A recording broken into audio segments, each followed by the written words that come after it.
Good evening, everyone. How are you? Today, we are going to practice from all 10 units. Specifically, we will focus on literary criticism theories part, okay, with explanation, mock test. Many of the videos we have done, all the units completed, revision is already done. British literature uploaded, I have already, including 25 major writers and the PDF of British literature student asking via email to send, and I'm sending. If you want that PDF, you can do email me. Okay, so let's practice MCQs from all 10 units. Stay tuned, do subscribe and share. If you are new to the channel, you can subscribe. Okay, one label, one mission for all future aspirants. You can join. Let's start the class. You will have to be here and answer the questions.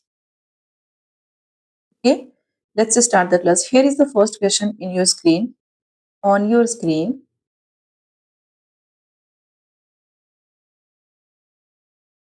in the archetypal patterns of literature, Northrop Frye categorizes literary modes based on seasonal myth. Which pairing below incorrectly aligns a literary mode with its mythos? Options you can see. I won't read the options.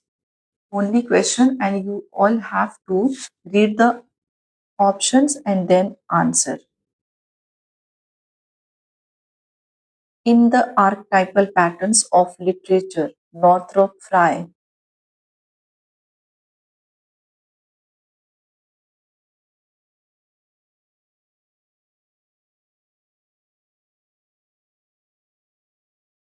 incorrectly, you have to find out that which of them incorrectly pair. Correct answer of this question is a satire, irony, winter, death as absurd, neutrality. Why? This is the correct Northrop Frye's framework in anatomy of criticism. Okay, links literary modes to seasonal mytho. Here you will find the romance with summer's triumph of the ideal, tragedy with autumn's fall of the hero, and comedy with spring's renewal and rebirth. So summer triumph of the ideal, tragedy with autumn's fall of the hero, and comedy with spring's renewal and rebirth. So you have to remember these three: comedy, summer, and autumn. How they relate. Here his theory.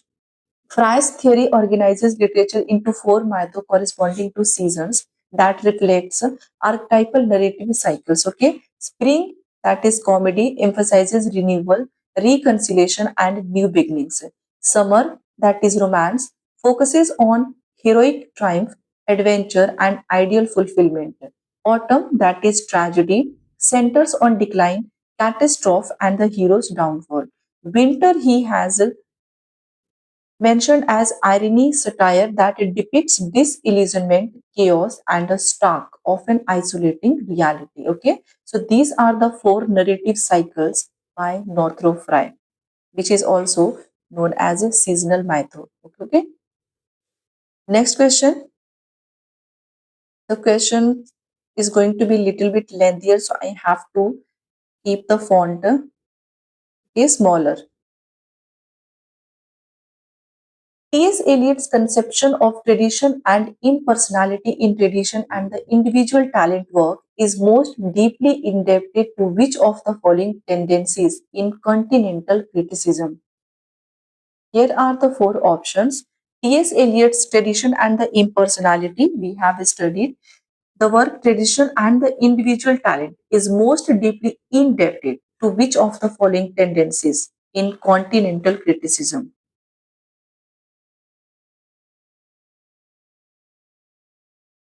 I should read the options also.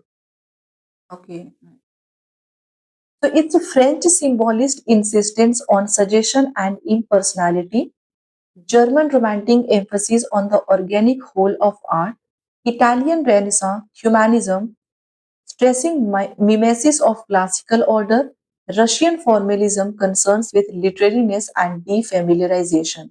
Literary movement and groups video is still remaining, so I am by tomorrow all on Sunday you will get that. Okay. One of the student asked me for the notes, so I will upload the video.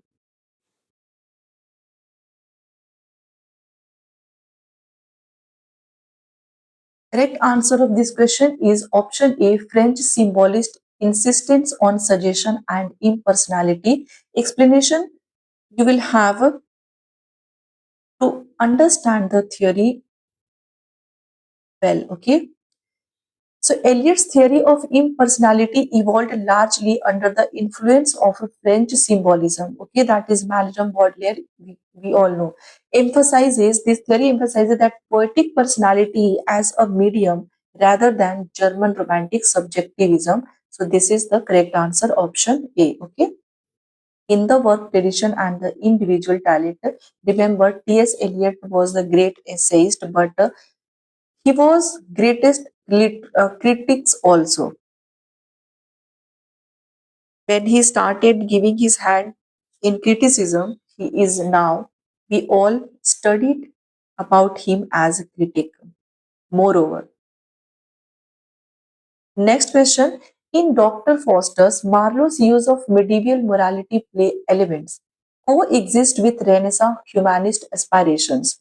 Which structural element most directly exemplifies this fusion of medieval and Renaissance dramaturgy?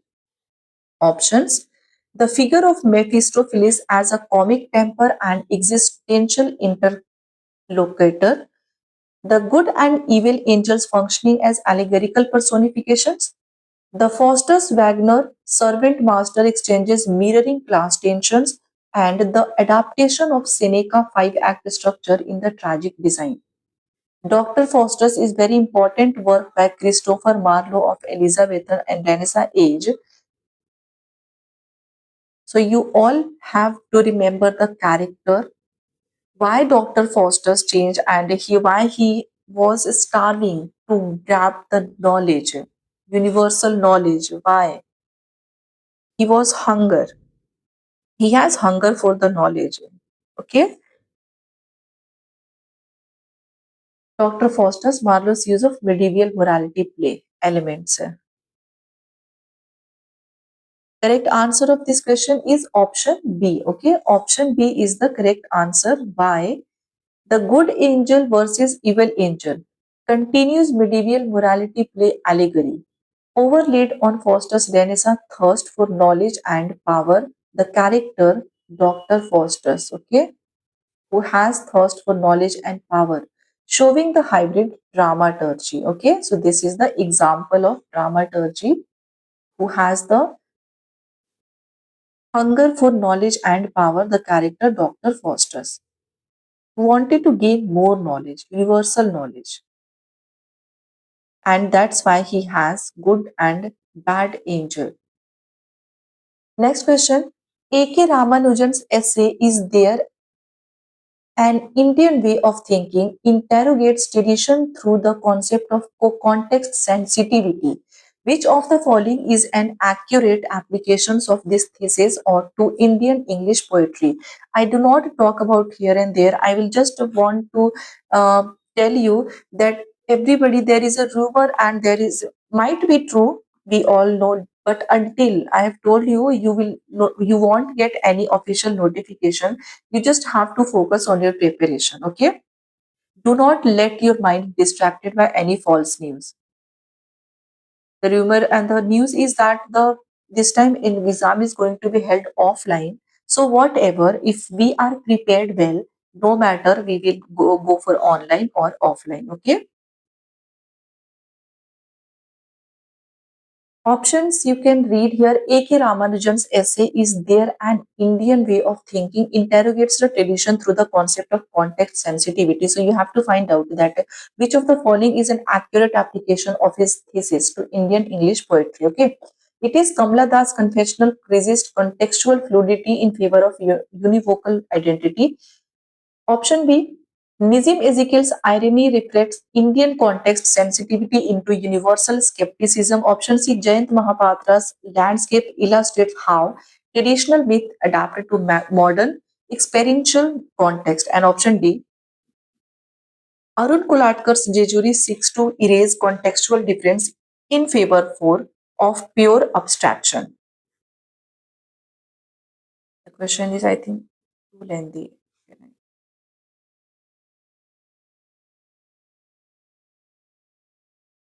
A.K. Raman. This type of question about A.K. Ramanujan, Arun Kulatkar's Jejuri work is very important. Kamla Das was Indian confessional poet is important. Nizim Ezekiel is also important. Jen Bapatra's Hunger work is also very important. Least I told you, you all must be familiar about all the writers if you are the student of English literature. Cannot avoid, we cannot ignore. Correct answer of this question is option C. Option C, that is Jayant Mahapatra's landscape illustrates how traditional myth adapted to modern experiential context. This is what the accurate application that we will find in the English poetry or A.K. Ramanujan's essay. Okay, why? Mahapatra uses Indian landscape like Konark or Puri, layered with myth, memory, and personal history. An enactment of Ramanujan's, that is what context sensitivity he has mentioned. World Now questions from world literature. After literary group and literary moments, you will have the questions on world literature. That is also very important. Now, Mikhail Bakhtin's concept of heteroglossia in the novel challenges the dominance of unitary language. Which among the following novelists most explicitly demonstrates the productive plurality Bakhtin describes? Plurality. Gustave Flaubert in Madame Bovary through ironic narration. Option B, James Joyce in Ulysses via shifting style, parodying multiple discourse. Option C, Virginia Woolf into the lighthouse through interior monologue and impressionism. Option D, Franz Kafka in the trial via existential estrangement in the bureaucratic voice. You have to find out, as per the concept of Mikhail Bakhtin, heteroglossia, in which novel who is the novelist who has most explicitly demonstrated Bakhtin's concept?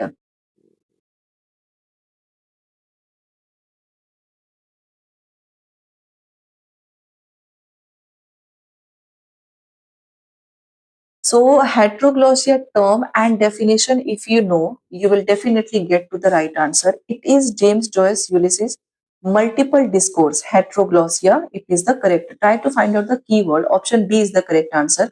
Ulysses epitomizes Bakhtin's heteroglossia, parodying the incorporating diverse stylistic registers, discourse, and voices.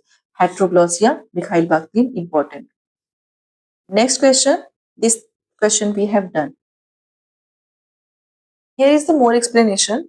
Bakhtin defined heteroglossia as the coexistence of multiple speech type registers and discourse within the novel, resisting a unitary monologic voices.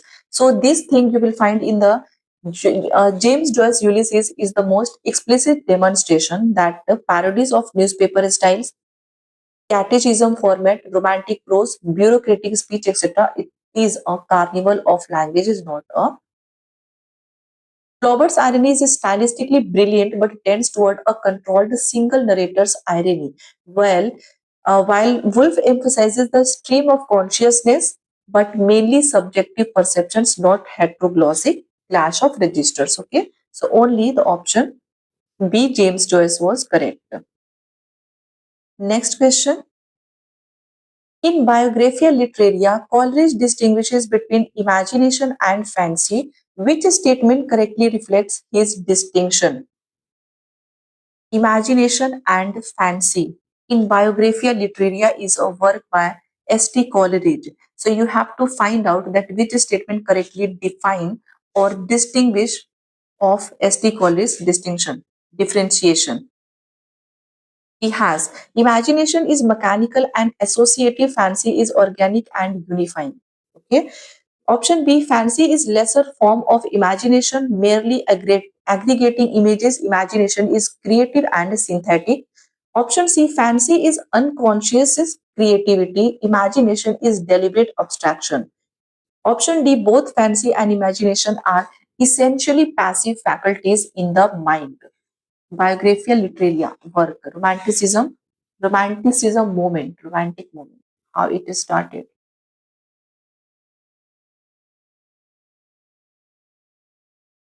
Previous videos too you can watch. Today I will upload only 12, 15 questions to check how it goes. Positively or negatively, you have to comment to get more questions like this. Correct answer of this question?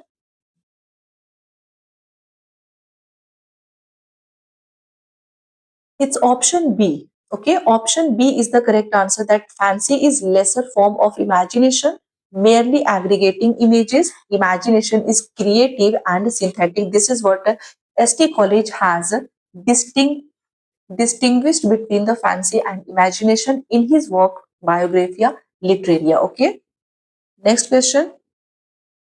Here is the explanation you can see. Tolerates a central distinction. Fancy is a mode of memory. Remember, fancy is a mode of memory, mechanical, associating images, while imagination is the creative, synthetic power that shapes new unities. So, option B is the right. Okay. Next question. Which work most directly embodies Emerson's concept of a self-reliance as a transcendentalist manifesto of individual intuition over conformity? Options: Nathaniel Hawthorne's The Scarlet Letter, Walt Whitman's Leaves of Grass, Edgar Allan Poe's The Fall of the House of Usher. Option D, Herman Melville's Billy Budd. Which work most directly embodies Emerson's concept self-reliance? It is from the American Renaissance. Question is,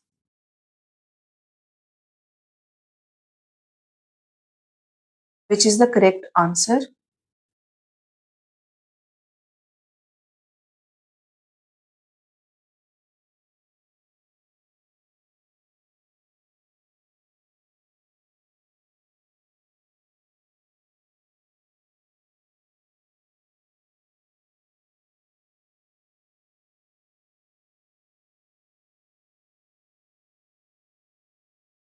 Correct answer of this question is option B, that is Walt Whitman's Leaves of Grass has used the concept of self-reliance. Okay, Transcendentalist Manifesto.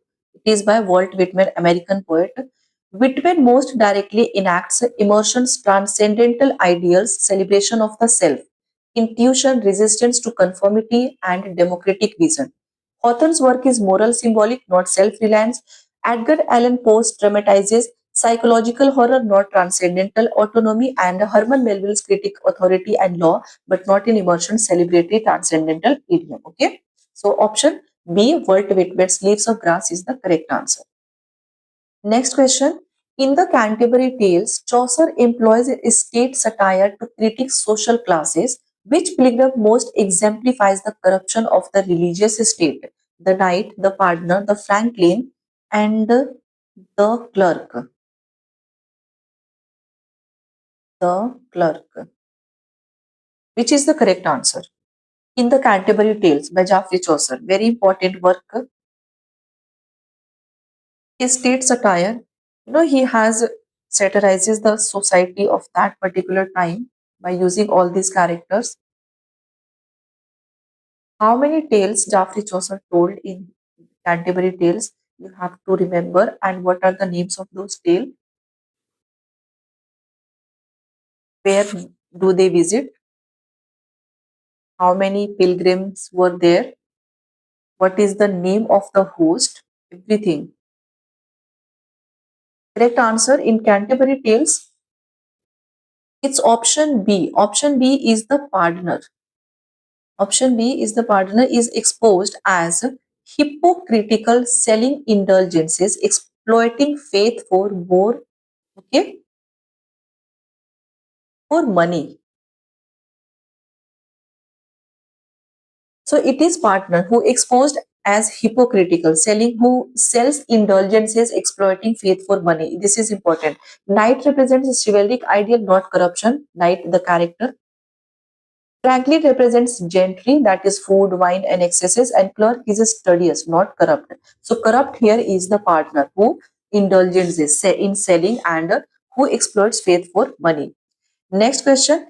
Ben Jonson's comedy of humors depends on option A, Elizabethan romantic excess in verse, medieval morality personification of virtues, and the satirical portrayal of character dominated by a single obsessive trait. Option D, Seneca imitation of tragic rhetoric. Ben Jonson's comedy of humors depends on which of these following options is correct.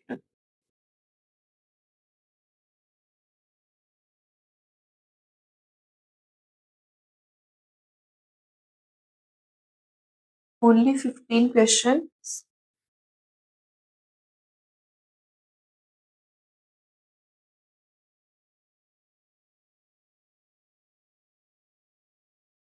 Every day 15 to 25, 25 to 30 as per your limit. You can add your time availability. You can practice and mock test.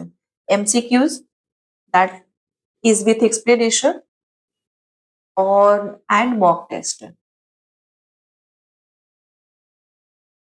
Correct answer. Ben Jonson's comedy of humors depends on option C, the satirical portrayal of character dominated by a single obsessive trait. Okay. Here, Johnson built characters around ruling humor, that is melancholic, choleric, etc., not romantic excesses, so not moral allegory and not cynical tragedy. So, option C is the correct answer. Okay. So these are the 15 questions with explanation. If you want more classes like this, you have to comment. And if you don't want, you can comment too. Thank you so much for joining. Take care of yourself and bye-bye.